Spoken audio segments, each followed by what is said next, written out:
don't know all mysteries.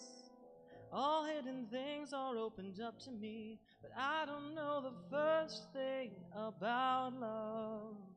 I don't know the first thing about love.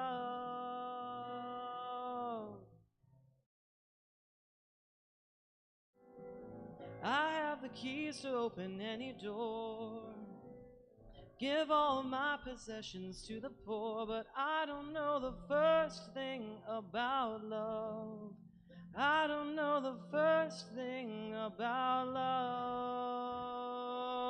but all other things will fade away, while love stands alone and still holds sway, and all other things shall fade away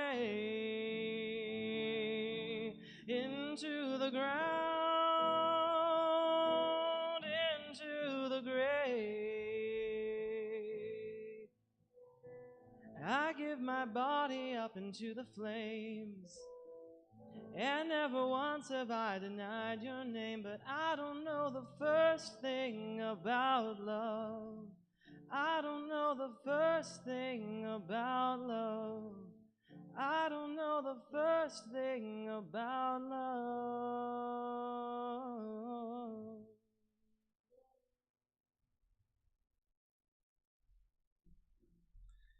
Come into our house of hope and love, of peace and justice, of wholeness and healing. We welcome the certain and the seeking, the long-timers and the newcomers, the beloved and the brokenhearted. All of you can find a home at Throop, where we go and love the world from the heart of Pasadena and from the heart of our homes. Good morning to the folks on live stream. Shouts out. This morning, we are honored to welcome Reverend Amanda Poppy, our guest preacher. Reverend Amanda, yeah. Reverend Amanda serves as the senior minister at the Unitarian Universalist Church of Arlington, Virginia, just outside of Washington, D.C. She studied religious studies, undergrad at Yale University, and received her Master's of Divinity from Wesleyan Theological Seminary. Amanda serves on the Ministerial Fellowship Committee of the Unitarian Universalist Association. When she's not working, Reverend Amanda can be found reading. Her favorite genre might be described as Jane Austen, but make it queer. Embroidery, usually slightly saucy sayings, and hanging out with her family, including her two amazing kids, which I believe are in the sanctuary today. So after the service, if you're interested in learning more about Throop or becoming a member, our greeters will be at the back of the sanctuary to answer your questions and invite you to join us for coffee. Each one of us is a light in the world. The flame from our chalice symbolizes and reflects that light.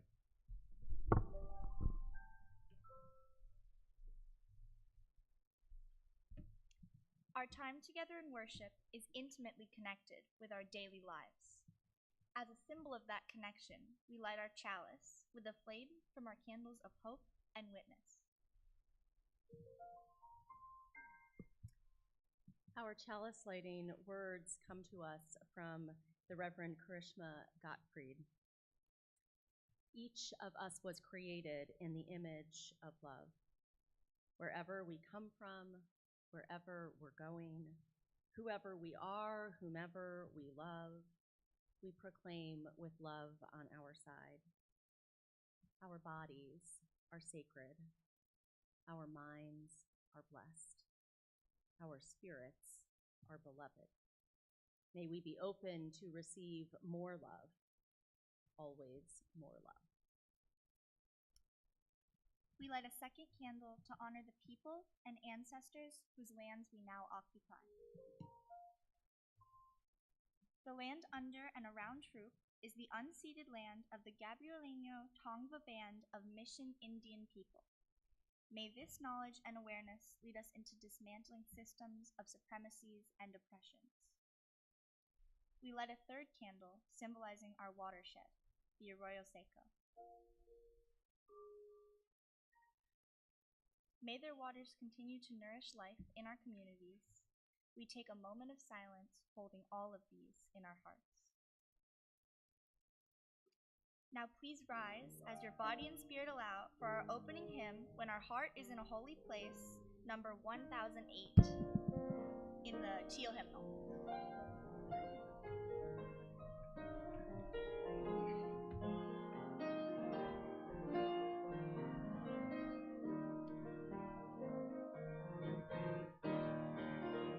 When our heart is in a holy place, when our heart is in a holy place, we are blessed with love and amazing grace. When our heart is in a holy place, when we trust the wisdom in each of us, every color, every creed and kind, and we see our faces in each other's eyes.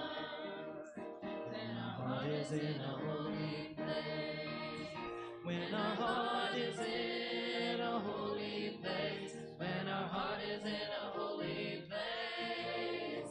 We are blessed with love and amazing grace. When our heart is in a holy place.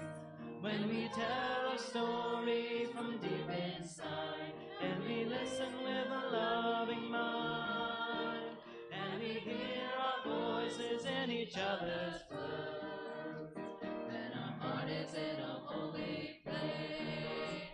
When our heart is in Now is the time where we turn to each other and greet and hug and all that. We are blessed with love and amazing grace. When our heart is in a holy place.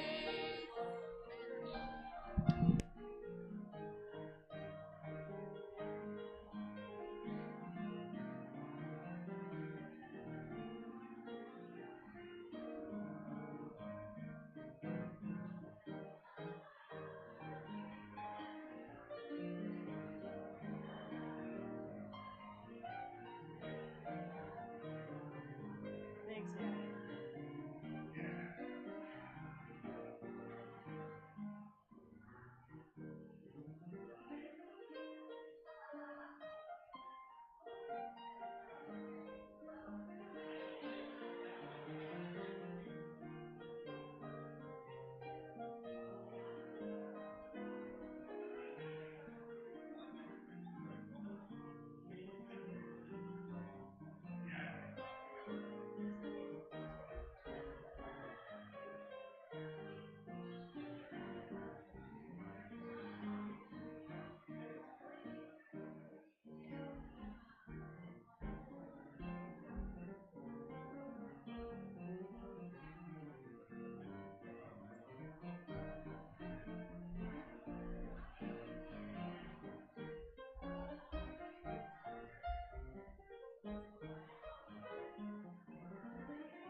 When we share the silence of sacred space, and the God of our heart stirs within, and we feel the power of each other's faith, then our heart is in a holy place. When our heart is in a holy place, when our heart is in a holy place, we are blessed with love and amazing grace. When our heart is in a holy place, when our heart is in a holy place, when our heart is in a holy place.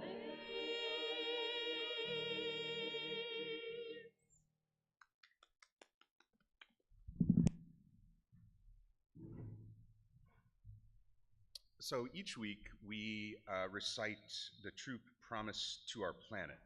And I don't know how y'all feel, but I feel like lately our Mother Earth is coming under attack in new and distressing ways. So These words mean something a little different lately. I don't know. Maybe that's just me, but please help me in reciting the true promise to our planet. The words can be found in the order of worship. As members of the family of living beings on earth, we are guided by the Unitarian Universalist principle of respect for the interdependent web of all existence of which we are a part. With hearts filled with love for it, eyes nurtured by its beauty, and minds ruminating on ways to protect Earth's sacred and abundant gifts, we promise to nurture the well-being of all life and of the planet itself. So the wisdom reading today is from Reverend Adam Robersmith. This piece is an excerpt from an essay found in Love at the Center, 2627 UUA Common Read, which explores Unitarian and Universalist theologies. Love in relational and process theologies is not the warm and mushy feelings of pop music and romantic comedies. Love is what allows the world to exist. It is what holds all things together and makes existence coherent. Love is relationship at its best, a way of being that requires relational power, a power that values and respects that which it connects. The kind of love, relational and divine, is also practical and observable in our world. The profound relatedness of fungal mycelium and tree roots, of intestinal flora and of animals provides mutual benefit and thriving for each. The presence of apex predators can improve the landscape by limiting how prey consumes plants, so more plants slow erosion and therefore more water is retained in the soil. This is nothing if not relational. My understanding of religious community is centered in a love that must be shared to exist and grow, is powerful through relatedness, and sustains individuals while drawing them into community. I imagine an ecology of love rooted and growing within our congregations and communities, a vast interconnectedness of our own forests and oceans, plains and deserts. The world itself tells us that a system can have space to include a vast diversity of people and ideas that engender life and growth in a myriad of forms. If love is the very best version of relatedness, then love is at the center of life itself and networked throughout our entire existence.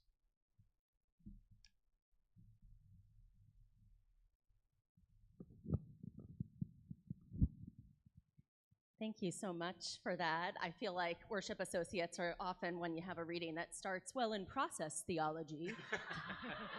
Okay. I would like to invite, if there are some younger folks who would like to join me up on the chancel, you are very welcome to come join me. If you'd like to stay where you are, that's great too. And I'm hoping that some of our grown-ups might be able to help us too, because I wanted to figure out together, if we can, how you love a plant. A plant, exactly. How do you, oh, great, awesome, I love this. How do you love a plant? So a plant, for instance, like this one, does anyone know what kind of plant this is? Do you know? A peace lily. It is a peace lily, that's right. And this peace lily, I think it looks like it's doing pretty well. What do you think? How can we tell that this peace lily is doing pretty well? Do you have an idea how you tell that a plant is pretty happy? Its leaves are green. Yeah. Yep, that's right. What's this right here? A flower is blooming.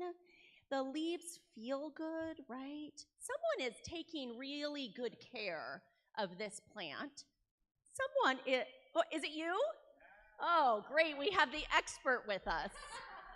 Well, someone is taking good care of this plant. Someone is loving this plant, I think. So how do you love a plant? What are some of the things you can do to show love to a plant? Does anyone have an idea? Are there gardeners? Do you? Yeah? Take care of it. Yep. Also take care of it. Yep. Water it. Yes, you could water it. Now, what you could sing to it. That's true. That's true. What else? What other things does a plant need? Sunlight. It needs light. What do you think? Sunlight. Yes. It needs, if it's an inside plant, it needs, what's this? Dirt. And what do you put the dirt in? Usually a pot. Exactly. So to love this plant, it needs water and sunlight and dirt and a pot, and also to be sung to. And water, exactly. And so is it just like any old water? Like if I have this plant and then I also have a cactus and an orchid, whew, do they all take the same kind of water, the same amount of water? I just pour the whole thing in. No, I shouldn't do that. We're gonna check. Should I? No, I shouldn't do that. So I have to love this plant. It's gonna spill, yeah. You've been to my gardening. That's right. So I have to love this plant by giving it the right amount of water for this plant, for this lily. And what about sunlight? Does every plant like the same kind of sunlight? You put them all in the same place, they do great. No? No. You have to find out what kind of sunlight the plant needs too. This is a lot of work. Okay, and then what about the pot? Does a plant, you just have one size pot? I would put in here, I'd put a teeny tiny plant, or I could put like a giant tree in this. No? Are you sure? A tree has bigger roots, so you think it wouldn't, I could like stuff it in maybe? No. Okay. So then I need a different size pot, or some plants can't go in a pot at all, I guess. You just plant them in the ground. They need different size pots. That's right. So I wonder if loving a plant is anything like loving a person. Now, people do actually need water, and sunlight would be nice, and being sung to would be really a bonus. But do they need all the same things? When you want to show someone that you love them, let's see, and you make one person, you give them a puzzle as a gift, but then the other person really doesn't like puzzles, but should you just give them that puzzle as a gift anyway, because you did give the first person a puzzle, so that's your gift? No, something that they like, kind of like the plant, it has to be different. Some people would like a planted pot, yep, and that's correct.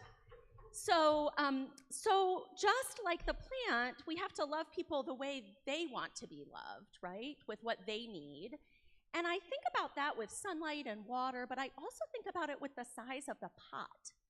There's sometimes a thing that grown-ups say, which is if you love something, you can let it go. But I like to think about it as if you love something, you need to let it grow. You need to let it grow and change. And so when plants get bigger, do they stay in the same pot? No, you have to transplant them to a bigger pot, right? And so that's the same when we love people. Sometimes they need more space. We want them to be able to grow, not just to look beautiful, but to grow and grow and grow all through their lives. So I think we have it figured out pretty well. Ripley will tell us if we're doing okay. This is looking like a plant that people really love. I hope that you all have plants at home that you get to look at on your walk to your apartment, or plant outside your house or inside your house, or a jungle inside your house. That sounds exciting. And that you love them well, and that you feel well loved too, with lots of sunlight and water and pots that are the right size for when you grow. All right. I think our kiddos, thank you so much, are heading off now. And do you sing them on their way? All right. You can find the lyrics to that in your order of service.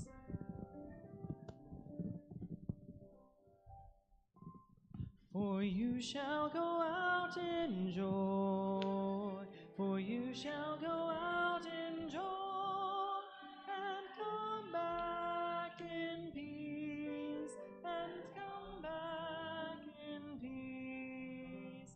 For you shall go out in joy, for you shall go out in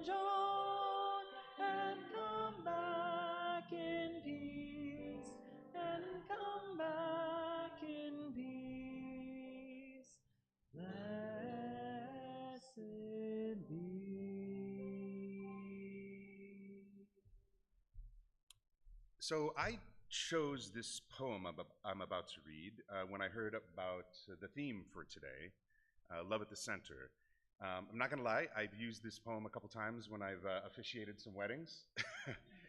But when I think about love, I think poets have a really amazing way of connecting it in a different way and a different language that makes you think about it in a different way.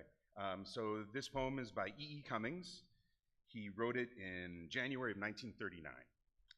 Love is more thicker than forget. Love is more thicker than forget, more thinner than recall, more seldom than a wave is wet, more frequent than to fail. It is most mad and moonly, and less it shall unbe, which all the sea which only is deeper than the sea. Love is less always than to win, less never than alive, less bigger than the least begin, less littler than forgive. It is most sane and sunly, and more it cannot die than all the sky which only is higher than the sky.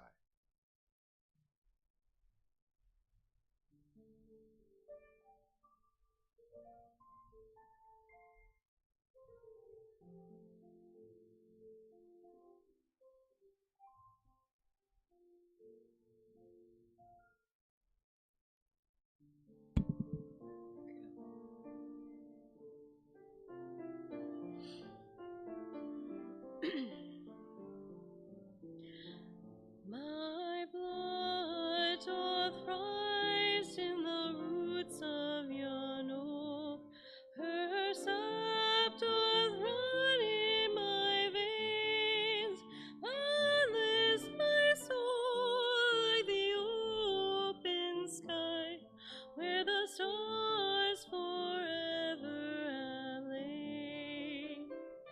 Where the stars,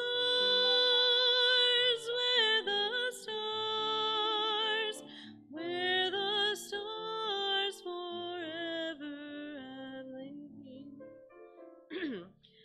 My hands hold the weavings of time without end. My sight as deep as the sea. Boundless my heart sounds the measures of old, that the love's eternity. That of love,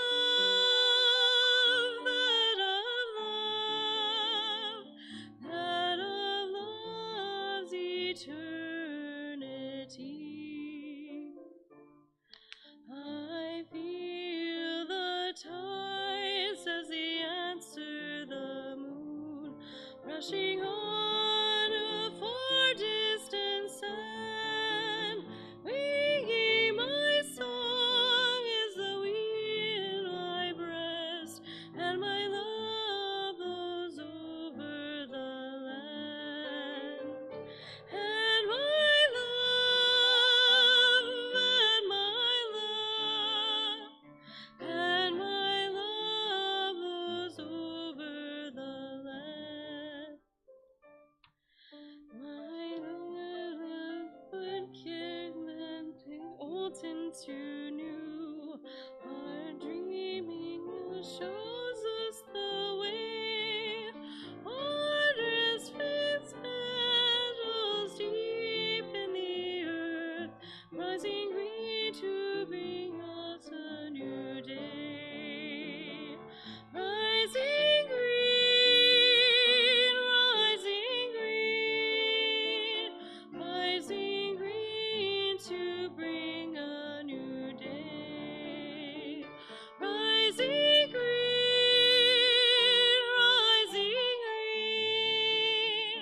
rising green to bring a new day.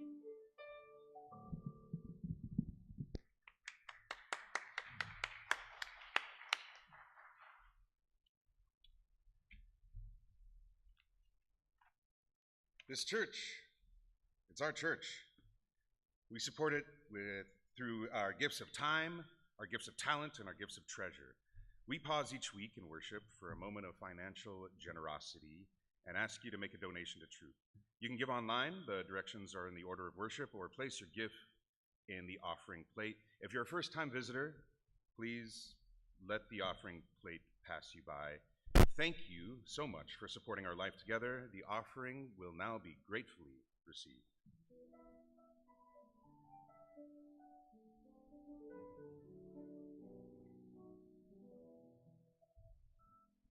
Love knocks and waits for us to hear, to open and invite. Love longs to quiet every fear and seeks to set things right. Love offers life in spite of foes who threaten and condemn. Embracing enemies, love goes the second mile with them. Love comes to heal the broken heart, to ease the troubled mind. Without a word, love bids us start to ask and seek and find. Love knocks and enters at the sound of welcome from within. Love sings and dances all around and feels new life begin.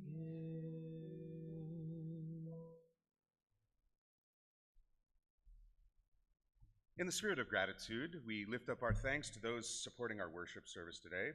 Ripley, doing double duty as lay reader and live stream operator. Faith with the children's program, Teresa and our greeters and ushers, Tom, consummate coffee and conversation host, Malcolm and the choir for the beautiful music, Jessica for administrative support, and Reverend Amanda for sharing their wisdom with us today. As we pause in recognition for all the ways we support our Throop community life, please say with me the words in the order of service. With gratitude for the ministries of the church that hold us and embolden us to love the world, we bless our offering and the many gifts we share.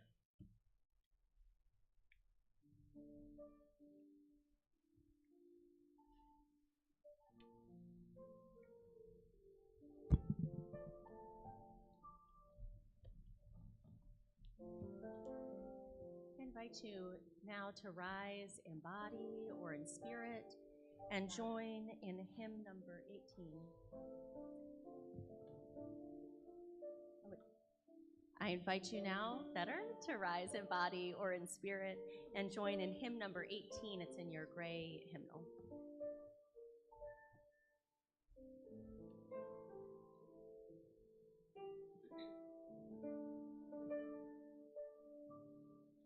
What wondrous love is this, oh my soul, oh my soul. What wondrous love is this, oh my soul. What wondrous love is this that brings my heart such bliss and takes away the pain of my soul, and takes away the pain of my soul. When I was sinking down, when I was sinking down, when I was sinking down beneath my sorrow's crown, friends to be gathered round. Oh my soul, friends to be gathered round. Oh my soul. To love and to all friends I will sing, I will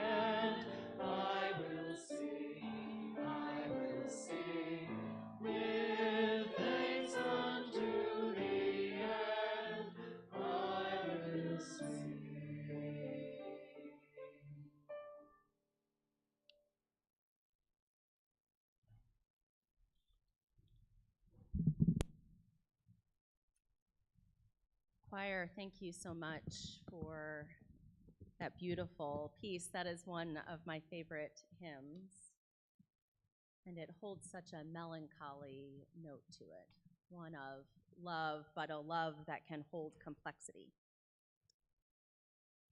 I want to invite you into a time of prayer and of meditation, a time of stillness, a time to bring in a love that can hold complexity. I invite you to start with a breath. If it feels comfortable to close your eyes, please do, or soften your gaze. And let's just bring our bodies into this space to feel the pew beneath us or the floor beneath our feet. To notice the sounds outside this sanctuary or wherever you are watching. Just take a moment to be in this moment, in this space, in this weekend.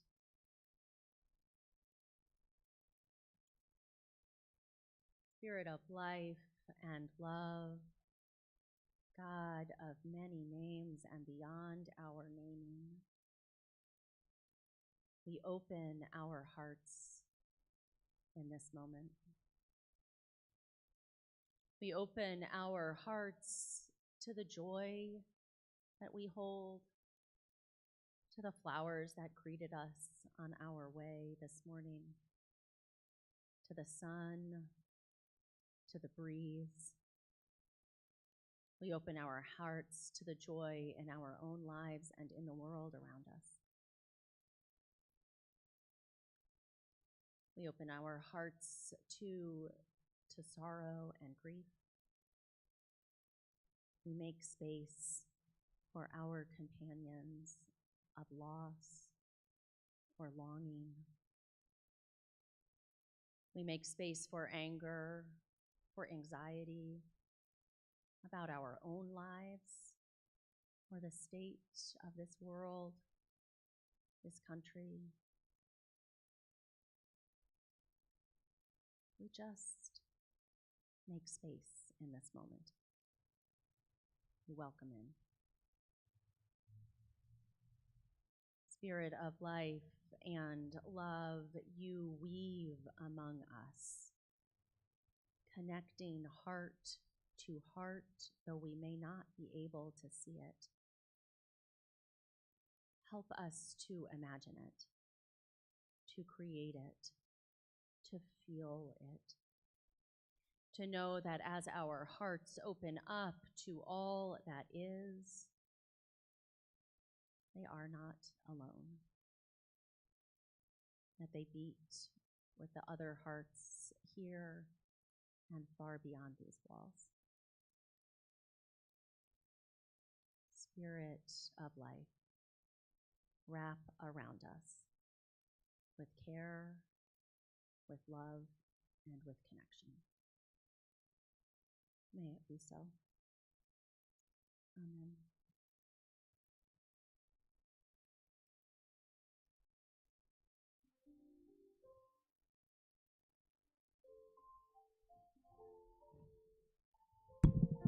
I invite you now into a hymn that can hold a little complexity, a hymn that offers comfort when we need it.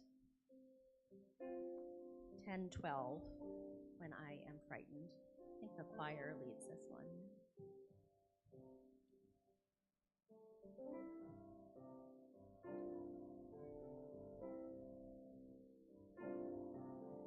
When I am frightened, will you reassure me? When I'm uncertain, will you hold my hand? Will you be strong for me? Sing to me quietly. Will you share some of your stories with me?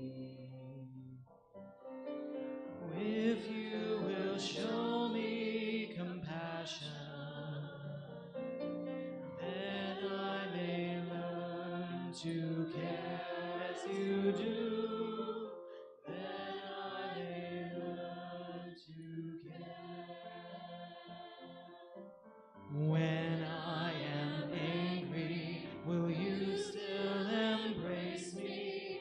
When I am thoughtless, will you understand? Will you believe in me? Stand by me willingly? Will you share some of your questions with me? If you will show me acceptance, then I may learn to love as you do. Then I may learn to love. When I am troubled, will you listen to me? When I am lonely, will you be my friend? Will you be there for me? Stand for me tenderly? Will you share some of your feelings with me? If you will show me commitment, then I may learn to love as you do. Then I may learn to love.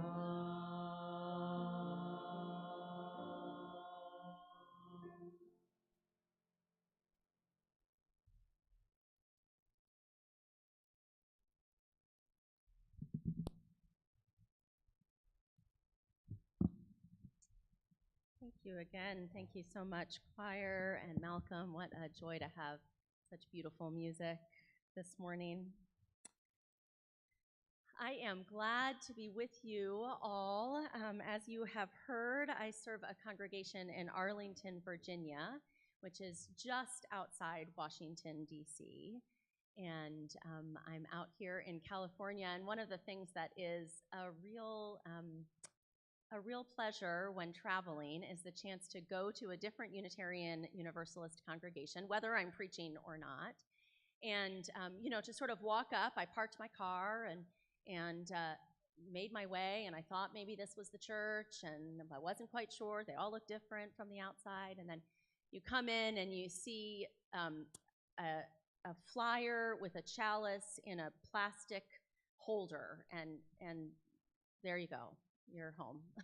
It's a flyer with a chalice in a plastic holder is what says home to me. So I'm glad to be home with all of you and to share a little bit as well. That reading, Nathan, that you offered about theology, that piece comes from a book which you may be familiar with. It's Love at the Center. I recommend it to you if not. It's edited by the Reverend Dr. Sophia Bettencourt, the president of the Unitarian Universalist Association, and it's a series of essays about Unitarian Universalist theologies. And it's the common read for this next year for Unitarian Universalist congregations, so maybe you all will be participating in that common read, or maybe you'll pick it up on your own. The essays are quite wonderful, all of them, and I loved that one in particular. I was doing a sermon series at the congregation that I served on theology, and that's why you had to start by talking about process theology, Nathan, which was a whole nother sermon. You'll be glad you didn't get that reading, let me tell you right now. Process theology is not anything to be scared of. Read a little bit of Octavia Butler. You've got it. You're fine. But as we talked about theology, I kept bringing us back to what matters to me about theology. Theology, right, is the study of a God or gods. It's the study of big questions. Literally, it comes from the Greek. It always comes from the Greek. Theo is God and ology is study, right? And so you put those together.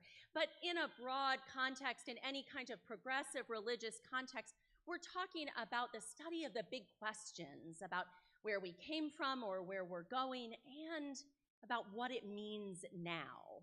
And that, to me, is always the important part of theology. The truth is, I don't really care that much where we came from. I don't really know where we're going. If you do, that's great. It seems like a mystery to me.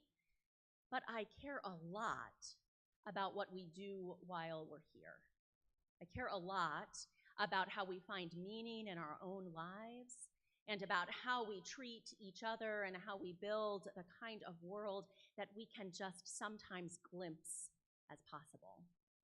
And so all of that theology stuff, all of the Greek, only matters to me when it has to do with how we treat each other, with how we live. In Unitarian Universalism, often newcomers to the congregation will want to know what our theology is, like there's a singular answer. Then they end up in a very long conversation during coffee hour, right? Unitarian Universalism, both Unitarianism and Universalism, the two traditions coming historically out of Christianity, right, and merging in 1962, both of those traditions were creedless traditions. It meant they had no written creed. You didn't have to sign on the dotted line, this is what I believe, in order to be part of those churches. And when they merged, and I like to say sometimes we protested our way out of Protestantism, like we just kept going. When they merged and when they became what we now know as the pluralistic religious movement of Unitarian Universalism, that idea of not having a creed, not having sign on the dotted line for your beliefs, that remained really central to our faith, to our practice and tradition. But it doesn't mean we don't believe in anything, right? Some of you may have engaged a couple of years ago in the work happening on the national level. I don't know how much that happens out here in California. I think it's like proximity to Boston, how much you engage. But we talked about it at the church that I serve as Unitarian Universalists all around the country and in Canada, the whole North American sort of body of Unitarian Universalists were working on defining our core values. We were moving from those 7 principles or 8 principles to these core values of justice and equity and transformation and interdependence. Those values were articulated thanks to 1,000 million surveys and a whole lot of committee meetings. Amen, that's how we do church. And ultimately, we're created, and I love them. I love those values. I think, oh yes, to all of those. But what I have appreciated the most is the simplicity of the value at the center of those. Equity requires some explanation. Interdependence is not a word that I use. Well, I do use it all the time, but it's not a word most people use all the time. Oh, great. But love at the center of our faith, that's one that it feels like we can grab onto, that we know what it means. But as Reverend Rober-Smith points out in the essay, we don't always know exactly what love means. We might think it means the schmoopy Hallmark kind of love. And so it does bear some conversation. Perhaps you are familiar with, warning, it's Greek again, the concept of multiple kinds of love within a kind of Greco-Roman framework. Eros, which is romantic love. Philia, which is the love of friendship. Agape, which is the love beyond the individual or beyond the personal, the love of beloved community, the love, a divine love, the kind of love that when we use the word beloved community, that's what we're talking about, right? That's not romantic love. It's not even friendship love. You can have agape love for someone you do not particularly like very much. It's okay. So that's one way that we can think about what love at the center of our faith might mean. Rober-Smith argues that love is a relational power at the center of our world. I really appreciated the biological, ecological metaphors he used for that. I heard once, I didn't officiate this wedding, but I heard once about a wedding that never used the word love. Nowhere, it was like banned. Nowhere in the vows, nowhere in the readings, nowhere in the homily from the officiant. This couple instead wanted to describe in detail how they wanted to treat each other, what promises they were making, because they felt like love was too vague a word. I promise to love you. What does that mean? I promise to let you grow, right? I promise to show up for you. I'm not quite sure that I would ban the word love from a wedding, but I resonate with the idea that they were trying to get specific about what it meant to love the other person.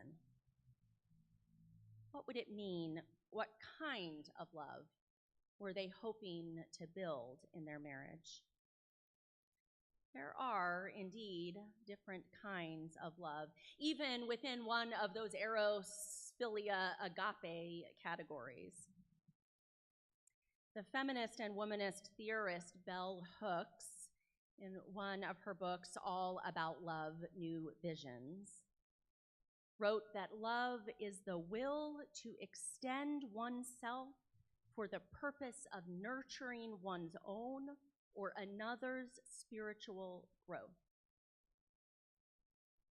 The will to extend oneself, to put yourself out there to nurture your own or another person's spiritual growth. Love is as love does, wrote Bell Hooks. Love is an act of will, namely both an intention and an action. Will also implies choice. We do not have to love. We choose to love. I really love that phrase of Bell Hooks, the idea of love not existing just for its own sake, but for the growth of yourself or someone else. The idea that love is for repotting the plant, right? That plant that we looked at during our children's story. That love is the thing that helps you know when the pot's too tight and you need to transplant to a bigger pot. That's what love is, Bell Hooks would say in slightly fancier words. Love is knowing when the pot is too small and it's time to transplant. I've been thinking a lot about that idea of love moving us toward growth and the idea or the phrase of a liberating love.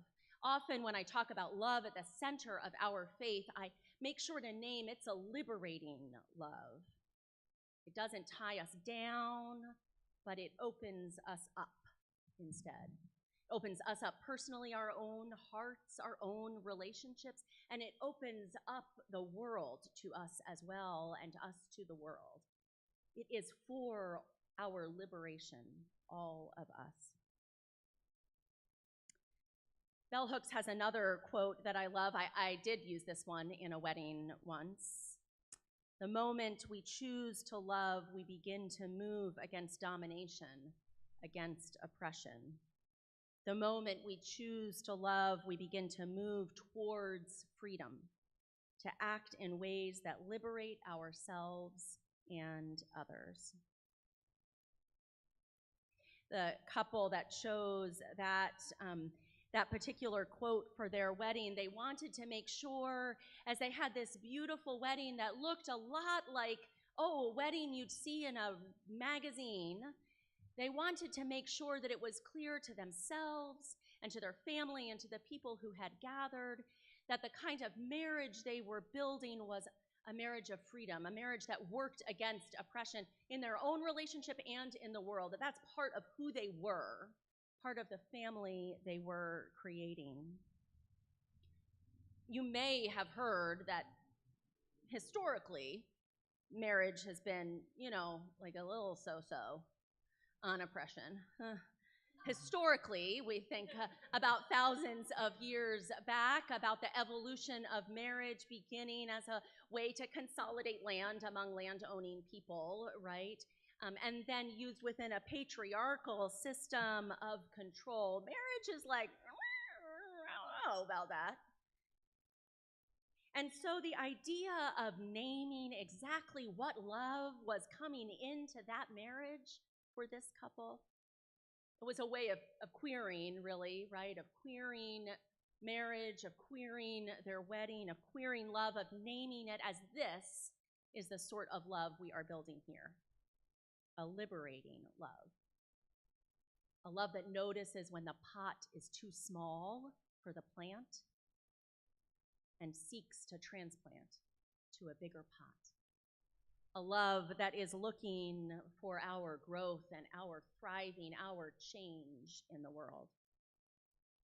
And that's true in our personal relationships, in our most intimate relationships, our family relationships with our children and our parents. It's also true in our life as a community, as a people, as Unitarian Universalists, as Americans, as citizens of the earth. We can choose ways of moving, ways of being, ways of loving each other that keep us in a pretty small pot. And like, we might look fine in that pot, but we'll never know. Secretly, we could be a redwood tree. My metaphor is not gonna work really if I'm telling you a peace lily is gonna turn into a redwood tree. I feel like this congregation is aware that's not how plants go, but we could be a bigger peace lily, okay? We could have the kind of love where we do okay in our little pot, where we like church to look the same, and, you know, we kind of work for justice, like, just a little bit. Or we could have the kind of love as a community that knows when the pot's too small and transplants to something bigger. We could have the kind of love as a community that is looking for the thriving of the peace lilies and the redwoods, not the same plant, and the marigolds and the orchids that really, you know, they need a lot of extra care, but boy, are they worth it. The kind of love that has the opportunity to liberate the world, to open the world, the kind of love that looks at systems of oppression again and again and again, that seeks to change them again and again and again, that doesn't give up just because the pot's pretty comfortable for us. The kind of love that keeps transplanting. To choose love, I think, for bell hooks, but also for we Unitarian Universalists who put it right at the center of our faith, it is to make that kind of love our guiding force, our organizing principle. And to do that, we must ask all the time, what does love ask of me in this moment? Now, you may be saying, here in the last paragraph of my sermon, you may be saying, I thought that she said that she did a sermon on theology, and this mostly seems like she's talking about plants. I hope you've also gotten love. And honestly, if you have those two, you're great. But I will say that the centering of love in our faith, of a kind of love that liberates, that connects us and opens us at the same time, that's the closest I've ever come to a definition of God that really makes sense. To imagine whether or not it's true, because honestly, I don't care, but to imagine, to live, as though there is a love pulling me to itself and then opening me up to the world, that's God for me. So there you go. A little bit of Greek, a little bit of plants, a lot of love, repot as needed. Amen. I invite you now to rise in body and in spirit for our closing hymn. That's 1014. You're going to notice the title in that is a different title. You know what? The original title, that pot was too small. So we transplanted. And we're singing Answering the Call of Love.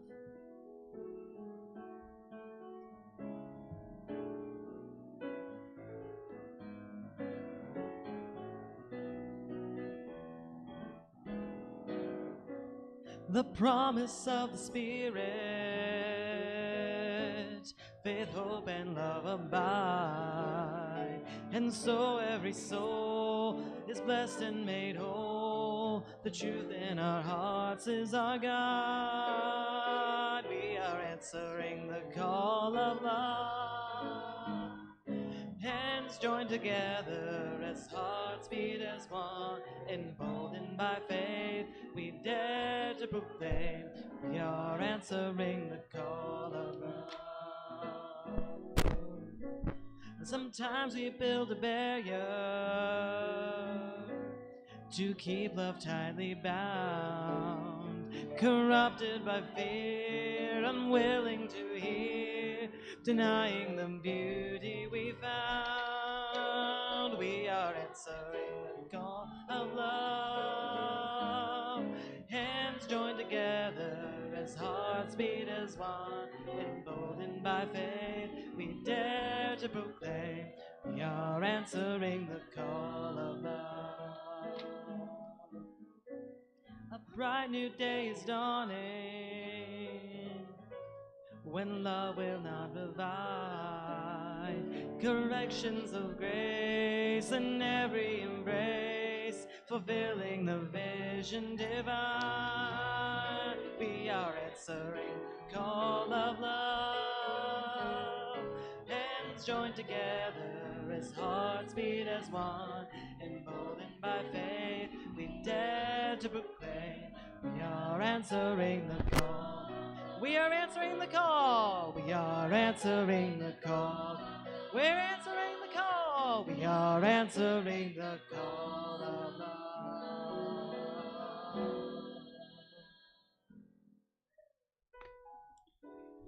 Oh, what a great day. Please take the hand or shoulder of someone near you. The flames from our chalice and our candles are extinguished. We carry their light with us. May the light from our community fill your lives with beauty, hope, compassion, and laughter. Amen.